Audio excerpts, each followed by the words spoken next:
कई बार चर्चा की है प्रताप राय जी की। बचपन से भजन परायण थे, ईश्वर संपन्न घर था, भाई बहन सब खूब। कुछ दिनों बाद माता पिता पधार गए, पूरा अधिकार। ऐसे भजन में डूबे रहते कि उनका व्यापार था कि जैसे कोई धन लेने के लिए आया तो उसके लिए कुछ गिरवी रखना होता था, आभूषण आदि, और जितनी आवश्यकता है आप धन ले जाइए, और जब धन मिल जाए तो ब्याज सहित उसमें रख जाना और अपना सामान ले जाना।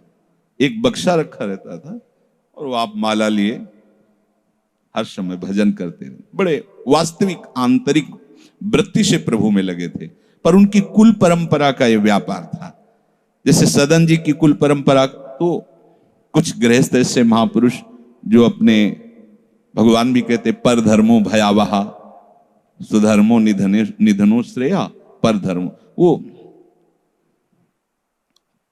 जो वहां का काजी था उसने देखा कि बिना किसी प्रयत्न के बड़ा आनंद इनके चल रहा है, तो जलन होती, जो भगवत विरोधी जन, विमुख जन होते हैं तो जलन होती है।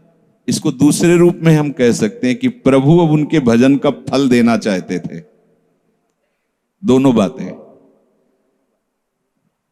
परिणाम जान गए हैं इसलिए हम कह रहे हैं प्रभु उनके भजन का फल देना चाहते थे, और वो वर्तमान से देखो तो वो द्रोही थे, भगवत द्रोही जन।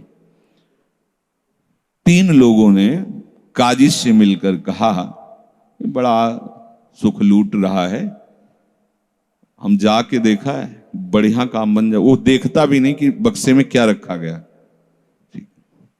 तो कुछ कंकड़ ऐसे झोली में, पहले थैली टाइप की झोली होती, गए प्रणाम किया और कहा हमें 10,000 रुपए की आवश्यकता है, यहां लिखो दस्तखत, तारीख, दिन, और चेक भी नहीं कर। वो इतने विश्वास परायण भक्त थे, अभी तक ऐसा कुछ हुआ भी नहीं था।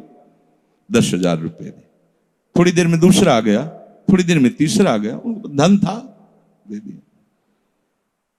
2-3 दिन बाद एक आया और 10,000 का ब्याज, 10,000 रुपए उनका, अपनी जहां रखा हो निकाल लीजिए।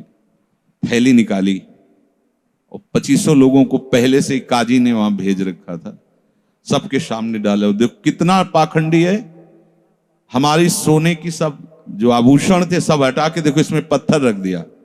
और हो तलक दूसरा आ गया, प्रताप राय जी आपसे ये 10,000 रुपए, ये आपका ब्याज का पैसा। उसे अरे हाँ मेरे भी स्वर्ण, तीसरा। अब तो जितने गांव वाले थे जो श्रद्धा करते थे कि भक्त है, बड़ा उनका सम्मान था, सब उनके मुंह पे निंदा करने लगे। तिलक लगाए बैठे हो, कंठी बांधे हो, नाम जप करते, तुम्हें शर्म नहीं आती? तभी हम लोग सोचते थे कि कुछ करते हो, नहीं इतना माला माल हो रहे हो, ऐसी बेईमानी तुम करते हो। काजी आ गया, उसने कहा तुम रिपोर्ट लिखाओ। रिपोर्ट लिखाई गई, बादशाह के पास रिपोर्ट पहुंचा गई। उन्होंने कहा ऐसे पाखंडी को बंदी बना लिया जाए और सारी संपत्ति जब्त कर ली जाए। प्रताप राय जी ने जब सुन, अवाक, मतलब पत्नी से कहा कि ठाकुर जी की सेवा में बाधा ना पहुंचे, तुम ठाकुर जी को लो, पीछे के मार्ग से निकल जाओ, कुछ भोग सामग्री, आभूषण और ठाकुर जी को लेके चले जाओ। पत्नी ने ऐसा किया, साफ एक बर्तन भी नहीं रहने दिया और उनको हथकड़ी डाल करके जेल में पहुंचा दिया। सब लूट लिया, सब नष्ट भ्रष्ट कर दिया। अब आप देखते जाओ। जब वहां पहुंचे तो जो विरोधी जन थे तो उन्होंने कहा कि ठाकुर के बहुत से आभूषण, बड़ी महंगी मूर्ति इनकी ठाकुर की, इनकी पत्नी, उसको तो आपने बंदी नहीं बनाया। सरकारी सैनिकों ने खोज की तो अपने मायके चली गई थी, वहां से उनको बंदी बनाया। ठाकुर जी को ला करके जहां धन का स्टॉक था वहां रख दिया, आभूषण सब उनके, दोनों को एक जगह हथकड़ी बेड़ी डाल के वो ठाकुर जी से एकांत में जेल में कहने लगे कि ये सब लीला तो हमें बर्दाश्त है, लेकिन आप जो हमारे प्राणनाथ हैं, आपको बंद कर दिया गया, भोग नहीं लगेगा, आरती नहीं होगी, आपको शयन नहीं करे, ये हमसे बर्दाश्त नहीं होता। प्राण हमारे ले लो, हम आपकी सेवा के बिना नहीं रह सकते।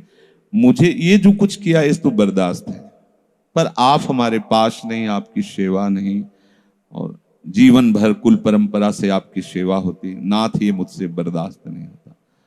विकल होकर के रोए, तो वहीं गलबैया दिए प्रिया प्रीतम जेल में ही प्रकट हो गए, निहाल कर दिया। आगे जो बड़ा चरित्र है, हम ये बताना चाहते हैं कि देखने में तो हमें लगा कि देखो ऐसे महान भक्त के जीवन में कैसी परिस्थिति आई, पर परिणाम देखकर हम ये कह सकते हैं कि ये फल वृत्ति आई, पूरे जीवन के भजन का फल, कि सच्चिदानंद प्रभु का साक्षात दर्शन, साक्षात ऐसी महान स्थिति आगे उनकी वर्णन है